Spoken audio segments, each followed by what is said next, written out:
Hi there, it's Vince. I'm in the workshop today. I'll flip you around here, show you what's going on. It's been a while, I know, a couple weeks since I put out a video. Just wanted to bring you up to date on what's been going on and why it's been a delay.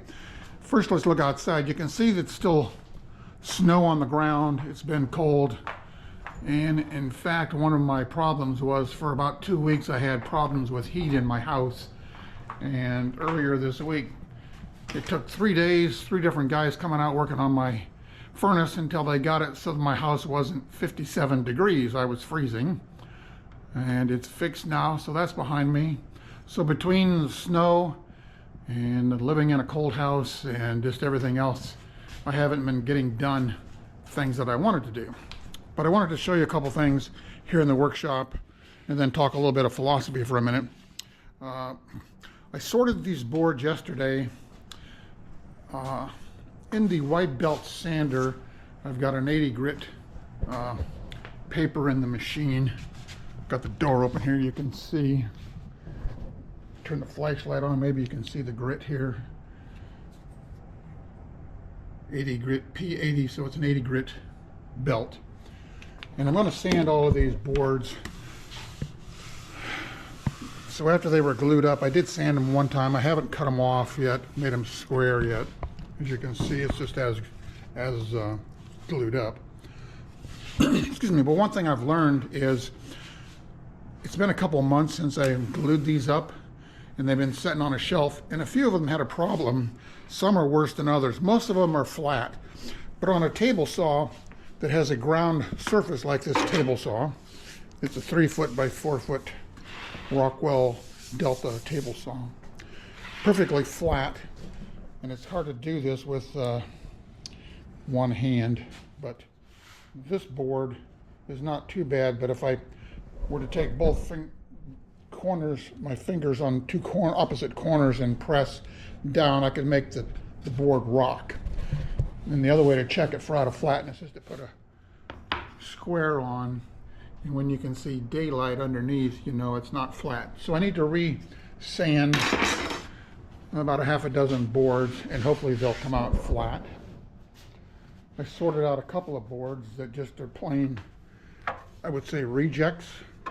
When I was gluing them up, I didn't realize that the pieces of wood had serious cracks that just could not be saved to make them the high quality boards that I'm looking for. So even though I did put some CA glue on here, I may try to salvage them. Maybe I'll sell them for less than what I would otherwise try to get for them. But if they're defective, I don't like to assign my name to defects or rejects. Here's another one that had a crack in the probably white oak wood here. Super glued it up with CA glue. I'll run it through the sander, and either it'll survive and be a good board to use, or it won't. We'll see. But anyway, I've got a lot of boards that have just, actually all of these wide boards have a little bit of out of flatness, so we'll run them through the belt sander and get them flat. The other thing I've noticed, and you keep learning things as you go along.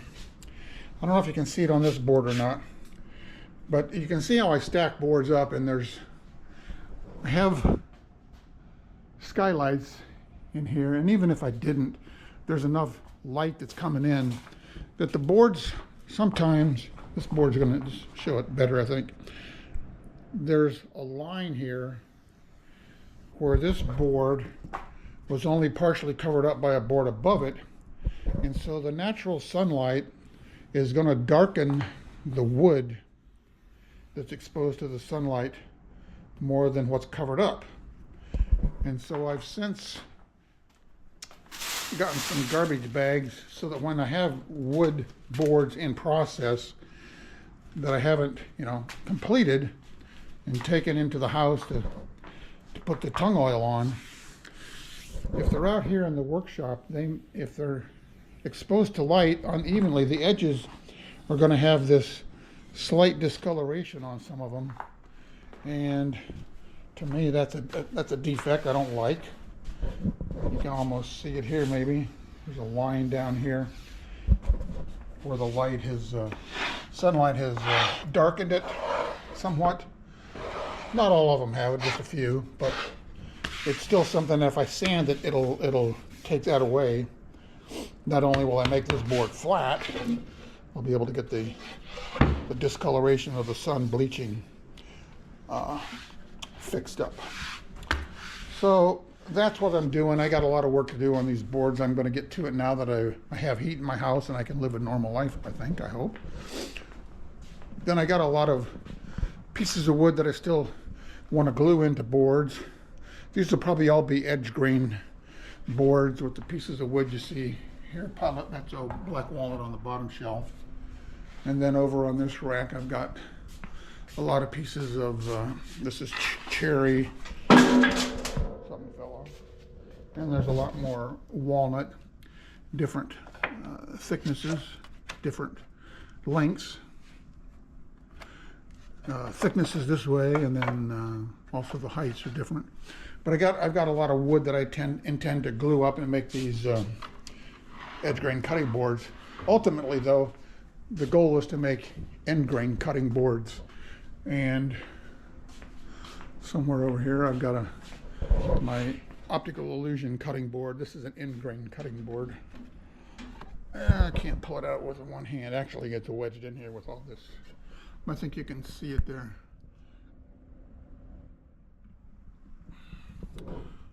Anyway, it's the optical illusion cutting board that I haven't done anything on in a while, and it's not finished. First one I ever made. Took a lot of work. I'll get to it. Here's some wooden coasters that I'll talk about in a future video just on wooden coasters, and other things I plan to do with pieces of wood that I have in my tree branch pile. Over in this corner I've got some of these tree branches. They're drying out. They may be good for candle stands, I think. We'll see. That's another video. But the last thing I wanted to talk about was just a philosophy thing, and that is the word diamonds. If you ever heard about a round, brilliant cut diamond, it's got 57 facets. And the thing that I like to think about is that people are all diamonds, maybe diamonds in the rough. Some of us are a lot rougher than others. But once you get all the roughness, you know, ground off and facets cut, people and diamonds start to shine, if you know what I mean. And I'm not sure that everybody's going to have 57 facets or even a radiant diamond. I read it has the most facets, 70 facets. Well, I don't think it's just a comparison, people and diamonds, but I think it's true that the more you find whatever it is that you're good at and want to improve on, it's like polishing the face of a diamond. It gets smooth, it gets brilliant when all of the facets are cut, and the next thing you know, it's really beautiful. It's shiny, people notice it, it's a wonderful thing, and I think we all have that potential in us. So what are the facets that we have? For me, it's like, you know, woodworking, or over here it's, you know, I've got wood carving tools, and in what I haven't done in a long time is wood carving. And so here's a ball and claw leg for a little stool that I never finished. But you can see it started out as just a piece of 2x2, 2.5, whatever, Honduras mahogany. And you just take the time. So carving could be one of the facets. For me, growing trees, but it doesn't have to be, you know, those kind of abilities or talents. It could be, you know, just, you know, helping other people. If you're good at that, if you're a good athlete, if you're good whatever, you know, something you want to improve on in life. So to me, I know this is off the subject, but I feel like I want to get better at what I do each day, whether it's, you know, sawing on my sawmill, making stuff here in the workshop. It's like, that's what it's all about. So anyway, just a off-subject tangent. Feel free to comment, tell me I'm crazy, or you agree or like or dislike this thought, but to me, it's what it's all about. Life is improving, shining those rough facets on your being. And a diamond, when you think about it, a diamond can't see how beautiful it is or ugly it is, and that's the same way with people. It's other people who see the diamond and say, yeah, that is something to behold. So maybe think about life that way, and the self-improvement that you can do. You may not see it, but other people are, and they're gonna applaud you for it, and in the end you feel better. It's what it's all about. So much for my preaching. Hope you enjoyed this video, and the next time I have one, I'll actually put together a video, I think from start to end, on taking pieces of wood, these different things, pieces, slivers. Like I got a stack over here of edge grain cutting boards, and you can see I've got pieces of wood laid out. One on top is glued up, but all these others are just strips of wood that I've laid out into patterns that I need to glue up, then sand, then cut, then shape, and on and on. So I'll make one video that shows a board from beginning to end rather than these random clips and having you try to get. Here's a good example of what the sun does. You can see that board was laying on there, and it just, where the sun hit it, it darkens it. So cherry, without the sun, cherry once the sun is, starting to darken it. So that's how it works. We're going to get to work here, and more later. Thanks for watching.